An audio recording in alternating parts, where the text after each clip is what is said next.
What is up, everybody? Welcome to the MMA Engine. We're going to be breaking down Dana White's Contender Series Week 2. I am here with Lou Betya. Lou, what is up? You looking forward to this week? Yeah, I got to shake off Saturday and the stench of Dontel Mays falling into that trap. But yeah, man, I love the show. Last week seemed a little more straightforward than this week. I think we got 3 super debatable fights, and then 2 that are the most juiced ones aren't as straightforward as they look. So let's get it done. Yeah, it should be fun, man. A couple coin flips like we were talking about earlier, but yeah, definitely looking forward to this week. And I think there's gonna be some really good fights. I'm really looking forward to the Conor Matthews fight. Really looking forward to the Charlie Campbell, Chris Duncan fight. I think the other 3 fights are gonna be fun. I don't know how fun the freaking Suzer Acosta fight will be, but we'll see if we can make some money on these fights here. So we will start with the first fight on the card. I believe it is. They keep switching this bout order, it looks like, but we'll go with this one first. We have Billy Goff going against Shimon Smatrosky. We'll start with you, Lou. What are you liking in this fight here? I think it's funny that I'll just talk about the line movement for a second. It's interesting that the reverse steam that we're getting on it now back to Smatrisky. I think part of that is what he looked like just matched up with against Billy Goff after the wins today. In terms of a skill perspective, I think this is a tricky fight. I think the line is wide to begin with. I think Goff, he's all right. He's got some nice power. He moves well, but he's not really, and he's fought some all right guys too on the regionals, and even his one loss that he got stopped against Pico was kind of a weird stoppage. Like I didn't think it was that bad of a cut. Like I don't think they had to stop it there, but then you have Spatorsky, who, I mean, they're both super young, but he's got some experience on the show. Yeah, and like Mike Malott got him out of there quick, but I like that he came back less like 2 months later, gets a win. They both have, for their age, they both have experience at Bellator, which is kind of rare, I think, for 2 guys this age to be on the show with that experience. But I think Spatorsky has better leg kicks. I don't think either one's defensively that responsible. I think he does have the ability to put this on the ground. And we had 5 favorites last week. Give me the dog shot to start off the program. Give me Shimon Smatrisky at plus 165. Is that your best bet for the fight, or is there a prop you're looking at for this one? That's my best bet for the fight. I don't want getting greedy if I'm going to take the dog shot here. All right, yeah, I'm really struggling with this one, and yeah, there's 3 on the card where it's like you can make a case for either guy, right? I did slightly end up on the Goff side just because I have seen Smatrisky make a ton of mistakes on the mat, not only in the Malott fight, but a couple other fights as well, putting himself into guillotines and getting reversed and just really sloppy mistakes on the mat.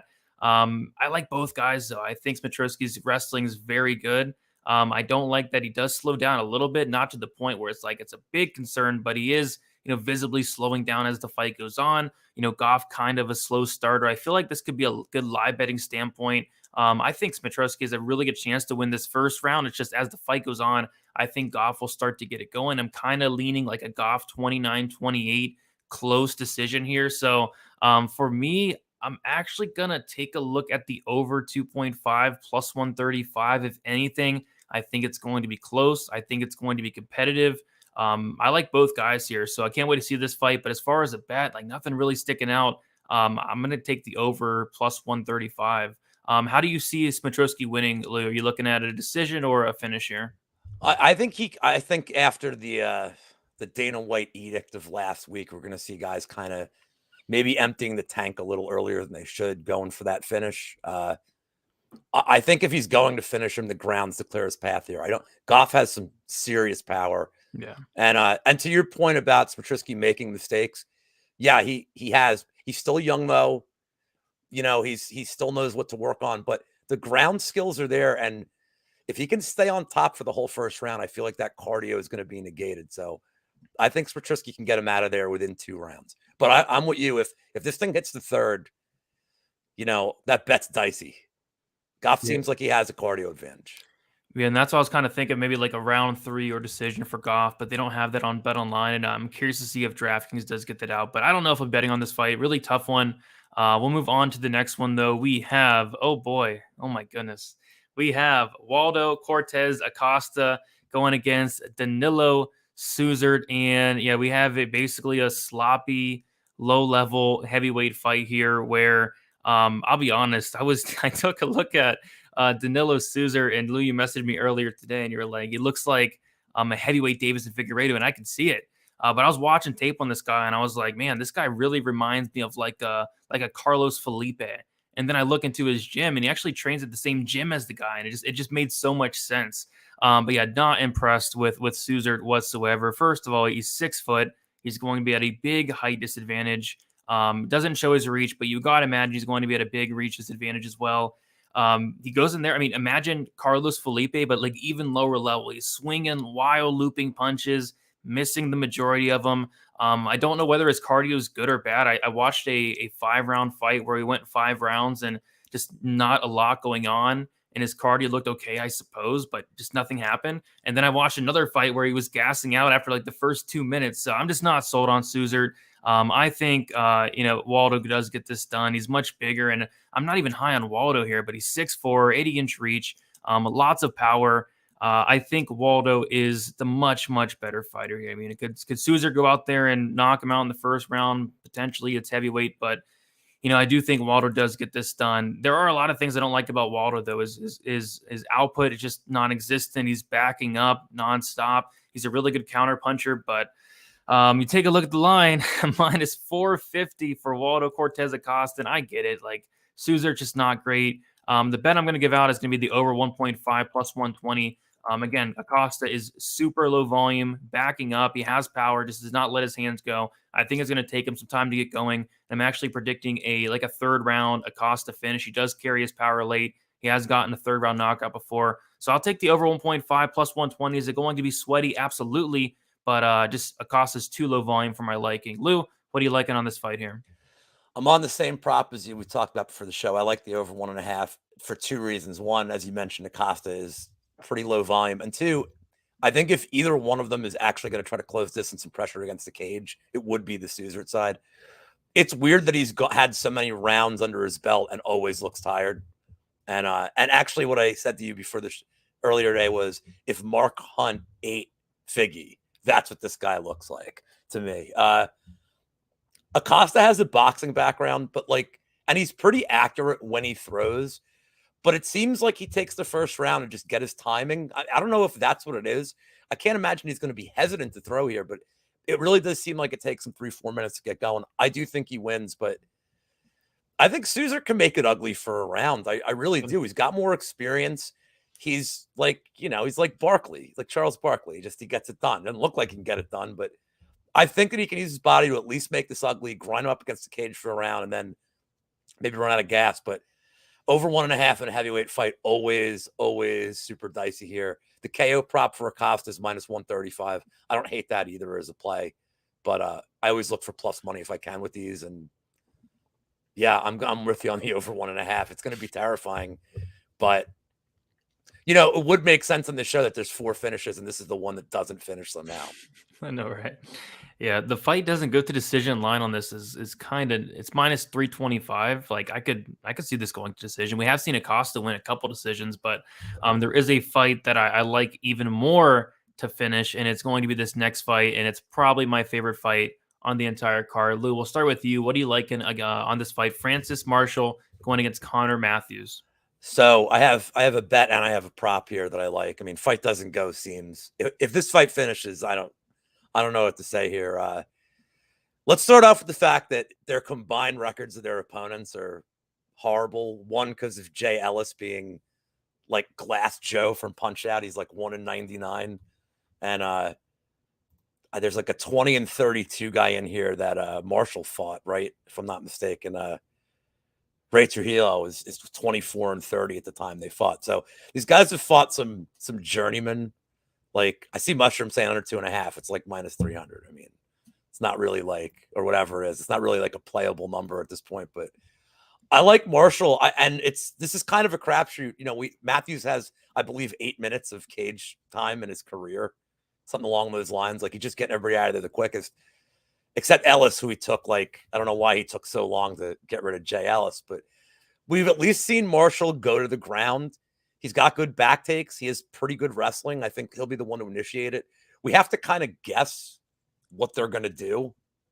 Like we're trying to guess what their game plans are going to be. Like we really don't know, but I think there's a clearer path here for Marshall to get it to the ground. And then, we don't know what Connor Matthews looks like past 4 minutes. So I'm just trying to fill in some gaps here. I'm taking a stab on Francis Marshall. The line has moved a little bit today, but minus 120 is still a pretty good price. I think that's what it opened at.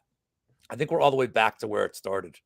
But if I'm not mistaken here. Yeah, it opened at minus 135. Now it's sitting aggregate minus 132. So I'm just about back to where we started. I have to go with the guy that has some kind of grappling. But it's a crapshoot here. I mean, there should be a finish. His submission prop is plus 235, which I really like here. If he does get it to the ground. Plus the 235 submission. Yeah, I mean, this fight just seems nearly impossible to pick a winner here. There's just so many unknowns, and I get why people are taking the shot on Marshall. We have seen more. He has good wrestling. He is dangerous on the mat. We have seen him go the distance before, and that's good. Whereas Connor Matthews, we never have seen him go over half of a round. He has 5 finishes. It took him like 2 minutes and 20 something seconds to finish Jay Ellis. But other than that, his other 4 wins do come under a minute. He goes out there, balls to the wall from the jump. Really exciting fighter. But again, we just don't know how is he going to look after a half a round? How is he going to look after a round? We don't know. It's just a lot of guessing at that point. So as far as a pick, I'm actually going to take Matthews for the upset to get the early finish. I think he has more power here. He's dangerous on the mat as well. I'm going to say he does go in there and get a finish early, but this is another good spot to live bet. If this fight does reach the second round, and if you can get good odds on Marshall, I would definitely take those, but I don't even know if this reaches the second round. In Matthews' career, including amateur, he's only been to the second round once, and that fight did end he got knocked out like early second round there. So, and then also he did get knocked out again as an amateur early in the first round. So yeah, I think fight doesn't go decent. And I'm kind of surprised it's only minus 230. You'd think it'd be like minus 500 with the way really both these guys, but especially Matthews fights. But yeah, only minus 230, and the under 2.5 is only minus 205. I would think they would put it at maybe under 1.5. And I thought the under 1.5 would be juiced here. So if anything, I like the fight doesn't go. I like the under 2.5. With Mushroom there. And then I like a shot on Matthews to win in round 1. If he wins, it's literally going to be in round 1. And round 1 is plus 500, which is kind of nuts. I feel like that's his win condition. So that pays more than plus 235. So that's interesting. Yeah, I mean, I'd be shocked if he won any other way than a round 1 finish. Like that's what he does. But yeah, this fight's so good. I'm looking forward to it. It's just a tough fight to predict. All right. Just catching up on the chat here. Do you want to say what's up to the chat? Do appreciate you guys hanging out. First one in the chat was Uncle Wheezy. What is up, Uncle Wheezy? Which is a good reminder that me and Uncle Wheezy are going live for Probability 9:30 p.m. Eastern Time after the Die Hard MMA podcast. We got Tony in the chat as well, Bob in the chat, Michael, Tommy. We have MMA Engine. What is up, Daz, Cole, Lil Seal, Philip in the chat, Propaholic. We have MMA's biggest fan. We have Philly Dilly. What is up, Philly Dilly? Mushroom. Talking about a Dana White's Contender Series parlay. We will absolutely do some parlays towards the end. Mr. D in the chat. Raw Torque. What is up, guys? How you doing? Let me know you guys' best spot on the card. Who you guys like and what bets you taking. Let me know. We'll bring it up and talk about it a little bit. But we can move on to the next fight. We have Shannon Ross going against Vinces Salvador. Lou, I will let you kick this one off. Who you liking here? I like the Ross side. I also like the overs here, being at 125. Ross is the more technical boxer. I think he's the more accurate guy for sure. Also, Salvador's hands are way low the way he fights. I mean, they're like down. They're like this. I mean, but he dances around and he's trying to put on an exciting fight. I just don't think he has a ton of power. I think Ross could volume knock him out later in the fight. But honestly, I could see Ross just peppering him all around. Unless he gets a knockdown, I don't see any wrestling that's going to happen in this fight. I mean, it doesn't feel to me that it's going to be anything but 15 minutes on the feet. If that's the case, I think Ross's technique and accuracy will take over, but I don't see a finish here. So I'm on the Ross side. I have his decision prop at plus 105, or that's what it's listed. I think that's a good look. I just this is it. I think the line is maybe this is the most accurate line that we have on the card in terms of the money lines. I'm not impressed with Salvador, and I don't think he gets his cardio is not so great either. So if he's going to keep his hands down so low, he'd better win the first round, or it's going to be a very very long night for him. Yeah, I mean, I was super unimpressed with Salvador, and it's weird. Like on Tapology, they don't have his age, height, or reach. Did you find anything about that? Like, literally, just don't know his age, height, or reach, which is the Well, like weirdest. they didn't have that for like the Ultimate Warrior. He was from parts unknown. That's basically this guy. He's a construct they made to feed the Ross to get him Yeah, on the show. I mean, yeah, Ross should win this fight. I mean, Salvador, like you said, he has that Dusko Todorovic striking defense, hands down low, just some of the worst striking defense you ever seen. I mean, he moves his head a lot, but still, even when he's moving his head, he's still getting hit a ton. So, yeah, I like Ross here, and I like him a decent amount. And I would say he is my favorite on the card. I like him more than Waldo Cortez Acosta at minus 450. I think he's probably the most playable favorite for me, minus 225. Like that doesn't even seem bad to me because Salvador apparently is a black belt in BJJ. He only has one submission on his record. I don't see him having success on the mat. And again, it's just a terrible, atrocious striking defense. So I like Ross. I like Ross minus 225. I don't think that's terrible. He opened up. This is nuts. He opened up plus 150 against this guy. What? And then he got smashed to minus 210, rightfully so, minus 265. I think that does Well, continue you know there. why he opened at that line, right? I don't know why. Why? So there was some shuffling around. So he was supposed to fight well, I can't think of it. I now all of a sudden I can't find it in my notes. The guy that fought Makayev. Charles Johnson. He was supposed to fight Charles Johnson. So I've made unless they feel like Salvador is like he has to retrain for him. I'm just saying I think that Ross came in kind of as a maybe to be a guy to be setting up somebody else. Yeah. So now they're bringing in somebody to set him up. So maybe they just didn't know how to set it right. But that's all I know is there was a little chicanery with Ross having an opponent. I think he was supposed to be on originally last week's show. I could be wrong. Okay. Yeah, I mean, Ross should get this done. I wouldn't even be shocked if he knocked him out. With no strike, I think everything's going to land here. Ross does have some power, 54% knockout rate. What is Ross by knockout? Plus 350. I don't mind that, but just Ross in general, I do like quite a bit. Not a ton to be confident on this card, but I think Ross is the one favorite I feel good about. So hopefully he gets it done. Move on to the main event here. We have a really good fight. I'm looking forward to this one. Charlie Campbell going against Chris Duncan. And yeah, like I said earlier, there's three fights that really just flip a coin. I feel like this is one of them. I like both guys here. I'm curious to hear who you're taking here, Lou. Yeah, I struggle with this one too, but ultimately, I decided I like the Campbell side. I know that Duncan did all right against Slaviklaus his last time out for a little bit, but I think he makes a lot of mistakes. Like his leg kicks are good, but other than that, I don't think his striking is that crisp. I think Charlie Campbell's going to be the better striker. And it's what's important is he trains out of a better camp for me. He trains with like the Longo camp. I like that camp a lot. I think the wrestling will be there for Campbell. I think he gets a finish here. I'm just not that impressed with Duncan on the regionals, to be honest. Like I'm not that impressed with his tape. I think Campbell's an up and comer. His, if I'm not mistaken, his one loss here was the second fight of his career. I mean, I can live with that. Like, but he has some leg kick. This is a big thing I wanted to bring up. Chris Duncan is not great at defending leg kicks, and I feel like Campbell's are vicious. And he has a couple of leg kick finishes here. I could see Campbell getting that going early and often, and maybe chipping away at Duncan. But this is another one. I mean, I like time props here. I like the under, but minus 200 is not really a number I love to get behind. But give me Campbell inside the distance. I would say by KO. He doesn't have any submissions on his record. So Yeah, I went. that's for me as I'm going with Campbell. Okay, yeah, I went with the same thing. Campbell plus 115 by KO. And yeah, this should be a close fight because I actually do like a lot of things from Duncan here. I mean, he's gonna come forward. He's an exciting fighter. He's gonna throw down and he's gonna throw with 120%. I like that a lot.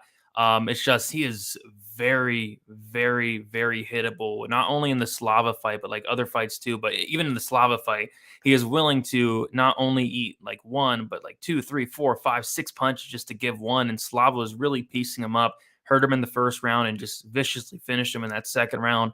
But yeah, I like Duncan. I feel like he could potentially mix in takedowns. I don't think he's going to have success holding Campbell down here. I do think this does primarily play out on the feet. I just think Campbell is more defensively sound. But yeah, those leg kicks are nasty for Campbell. I saw that as well. He did finish somebody with some leg kicks. And then he has sneaky power also. Both guys have a lot of power. So yeah, I lean at Campbell by KO, not with a ton of confidence. What is Duncan? Like Duncan by KO plus 500. That's interesting. I think, he hits very hard, but yeah, more on the Campbell side myself. He opened up as a minus 160 favorite, currently minus 171. I feel like this could play out a little bit closer than the line does indicate, but I do slightly find myself on the Campbell side with not a ton of confidence.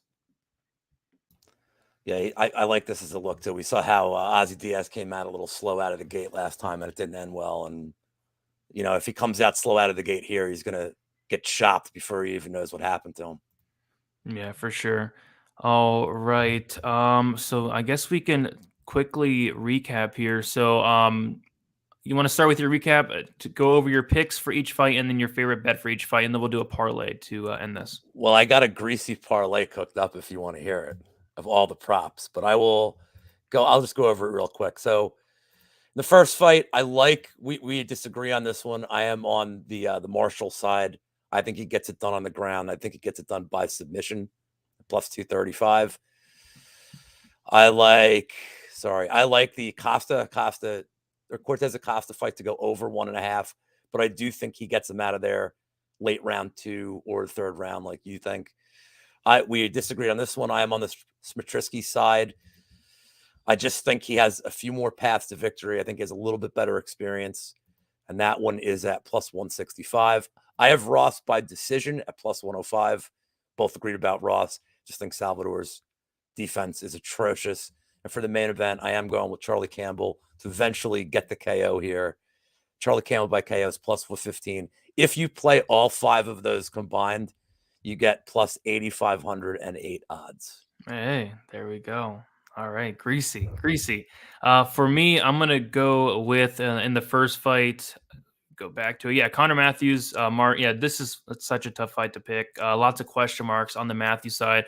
I will pick Matthews to get it done and get it done very early, but I think the clear spot here is just the fight doesn't go to decision. Minus 230. I would be surprised if this went the distance. I'd be surprised if it even went to the second round, to be honest. So just seeing that at minus 230 really kind of surprised me. I would have imagined they would put the over under at 1.5. They didn't. They put it at 2.5. Hey, where did that 2.5 open at? Like minus 190. Like that's nuts to me. Connor Matthews has literally never been over half a round, let alone a round or two. So I think violence props are the way to go rather than picking a side here. And then, yeah, over 1.5 in the Acosta fight. Sweaty, but I think he's low volume. I think he's going to take his time and eventually find that finish. But later, and yeah, this is the fight I really just don't like anything on. Billy Goff, Smitrisky. I said the over 2.5, if anything, but it definitely could get sweaty there. And then Ross Salvador. I like Ross, minus 225. Don't hate it. Also, don't hate the knockout prop at, was it plus 350 with how hittable Salvador is, having no striking defense. And then to end off the night, I am on the Charlie Campbell side ever so slightly. And then I don't mind the KO prop at plus money. So we'll put our parlays together. Lou, what did you say for your parlay was? With the props, it was Yeah. plus 8,500. You mean the pieces? No, I was gonna see what mine is gonna be. So for mine, I'm gonna go with the fight doesn't go. It's probably not gonna be as greasy as yours, but the fight doesn't go in the first fight. The over 1.5 in the second fight. The Acosta fight. So this is where it gets tough. I'll come back to this one. Give me the Ross money line. Give me the fight doesn't go in the main event, and then give me. I'll take the Billy Goff money line plus 923. Not too greasy. I don't like getting too greasy, but yeah, yours was plus 8,500. Yep, that's how I roll. You got me. That's how I roll. Plus 8,500, and you can just round robin them too, and you hit 3 of them. You're having a really good night. I love it. So we broke down 5 fights. I think we got it all. So, Lou, let the people know where they can find you, what you have going on throughout the week. We have about 5 minutes until the Die Hard MMA podcast starts. I think Matthew Holt's coming on, so it should be a good episode. And then we'll answer some final questions here. But yeah, let the people know where they can find you. Thursday after they can find me here, the MMA Engine, Lou Betya Twitter. Thursdays, I'm doing my props to consider, and then maybe bet show. I have hit one a week. I'd like to hit more than that this week. And hopefully, it'll be shoey free. And then Friday, the happy hour at Monk, and then various other guest spots during the week. But that's what I got going on. Sounds good, guys. And you guys can follow me on Twitter, DFS_numbers, Instagram, DFS by the numbers. Me and Weezy going live tonight after the Die Hard MMA podcast for probability. Can't wait to talk about that. And then, my full card breakdown prediction video should be out sometime tomorrow. We'll answer 3 quick questions and then head out of here. Dope Space Cowboy, what is up, Dope Space? Saying most confident money line on the card. There's really only one money line I'd be somewhat confident in. It would be that the Ross money line minus 225. Lou, how about you? Yeah, sorry, I'm taking care of business here in the chat. For me, it's Ross too. I think this is a clear mismatch. This is one I actually like. If it's anything, it's probably not wide enough. I think he's the side. I think he's better everywhere, and especially in being defensively responsible. So Ross all day for me as the most confident. MMA's biggest fan. What is up? MMA's biggest fan. Thinking of parlaying Acosta, Goff, and Ross. Me personally, the only parlay piece I would parlay from a money line standpoint would be Ross. I wouldn't really parlay Acosta. And then the other 3 fights that, the Campbell fight, the Goff fight, the Matthews fight, I just would not parlay any money lines in those fights. Any thoughts on that parlay or parlaying on this card in general? I think if you're going to do parlays, especially like we talked about with what Dana White said last week, I think parlaying some unders is kind of an interesting way to go here. And the Matthews unders minus 200, the main event unders minus 200. Even if you just want to throw a Acosta fight doesn't go, I think I think you're better off playing Acosta time props than laying the minus 400 on him. Yeah. So I mean, it's sloppy heavyweight. He could easily get finished. It's such variance with this level of talent, especially at heavyweight, that I would much rather stick to a time prop there than anything else. Absolutely. And the mushroom saying a Campbell round sprinkles. I personally lean towards round 2, which is like plus 500. Anything it's sticking out there? For Campbell, I mean, Duncan's been on the show before. I mean, he's probably going to come in with at least a better game plan and maybe try to get it to the ground, but I don't see him holding it there. And that round 2 is not a bad look at all. And then last one, then we'll head out, guys. Mushroom saying most confident prop bet. I'll let you kick that one off. Well, I mean, I don't want to channel my Tim Troiano here, but you're kind of selling me with this round 1 Matthews prop. I think if you play Matthews round 1 and Marshall sub, you're going to cover a lot of your win equity. I think Marshall could get a sub, and he get it in the first round. But I think if this thing leaves the first round, he's very, very live for a sub in the second and third. Mm-hmm. And Matthews round 1 seems to be, well, it's clearly his winning condition from his tape. So why ruin a good thing, right? Sounds good for me. I'm just going to go simple.